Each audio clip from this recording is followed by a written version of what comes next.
This is the Adam Carolla Show.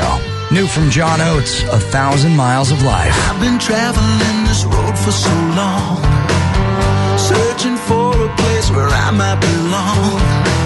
Survived the fight for 1,000 miles of life. I got one more left in me.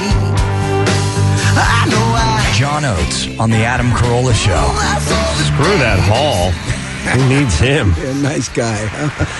I love the fact that you guys are still getting along so famously after all these years. You know, we've known each other since high school, so it's been a long road. And you know, it's kind of like brothers. You know, I don't have to see them, we don't have to hang out, but then we get together, we play, and it's like nothing's ever changed. So, did you ever hit? You know, famously bands do this. Eagles, other bands like that. You know, Guns N' Roses.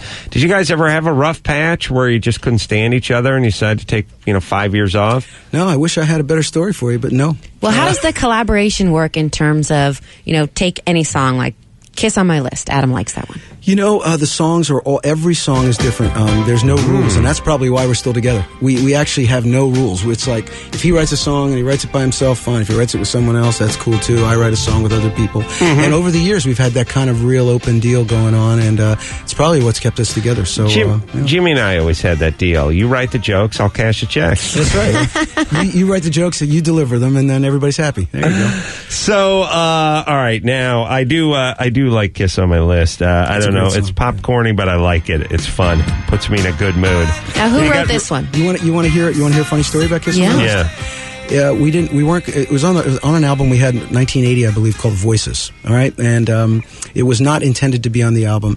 Daryl's girlfriend's sister came up with the idea for Kiss on My List, and as a favor to her, Daryl sat at the piano and fleshed it out and really made it, the song that it is. And then he said, "Okay, well, look, at the end of the session one night, I'll just throw it down on the piano for you, and so you have a demo."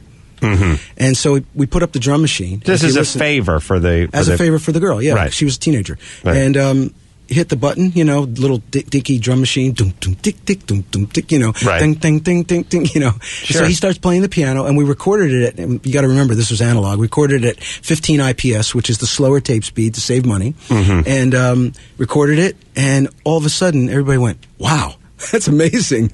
And our manager went, "You're nuts, that's going on the album." And we fleshed it out, put the drums on it, put guitars and all the other things, and it became a huge #1 record. All right, and then who is the animal behind Maneater? Because I want to know who you are. How did that come into creation? Should I tell that story? Please. Please, because I get angry when I hear this song. We're down in the Village. We used to hang out at this place called Mary Lou's down the Village, and it was a hangout for actors and models and musicians and all that in the big 80s, and we're there at a table, with a bunch of friends, and this gal comes into the room, and it was one of those deals where, she literally sucks the air out of the room with her presence, so to speak. And the weird thing was, when she sat down at the table, she had a mouth kind of like a sailor. So it was a really kind of a weird thing, and I just looked at her and went, "Man, she's like, that's like a man-eater." And I went, "Whoa." Now, can you describe her physically other than she took your breath away? Well, I'll just tell you, it was Kelly LeBrock. Really? The woman in red. Wow. And if she's listening, I just, she's just devastating, and she's still gorgeous, and it's just great. And that's really kind of where the idea came from. And a filthy mouth. Is she? Well, she had a lot of personality. Now, did she end up? Dude, but what? She's from Weird Science. She Weird was Science, awesome in that movie. Yeah. She's a great movie. And anyway, so that's. Except for she married Steven Seagal, right? Well, I don't know what she did after Maneater, but she had a moment when she walked into Mary Lou's. She literally took over the room with her presence. That's the effect that it had on me, and Did you talk to her? No, of course I knew her really well. I'm going to try to be respectful about this because I love so many Hall Oates songs, but isn't that just one you could have thought about but not actually sat down and wrote the song? Well, Adam, that's why I'm a songwriter. Yes. These weird ideas pop into your head, and instead of just letting them roll around in there and keeping you up at night, you write a song about it. Does Kelly know this is about her? She might. I've said it a number of times. Have you ever spoken to her? Did you get to first base? No.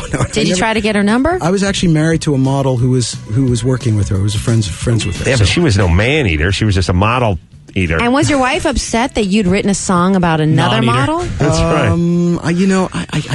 I can't let things like that come in the way of the creative process. Yes, Very that's what important- I Very say. important that I have the freedom to express myself. That's little. I don't know what to say.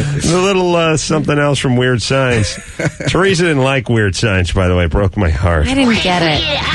Well, I wanted to like it. It was very, very 80s. Maybe you had to be 14 when you Yeah, saw it, you or had to be- something you like had to be that. there. John Oates in studio. Bill Paxton's greatest role to date, by the way. You stewed, buttwad. Oh, you guys don't miss a trick. do you? LeBrock was hot. Yeah. Paxton was at his best. All right, 1,000 Miles of Life, the name of the new solo album.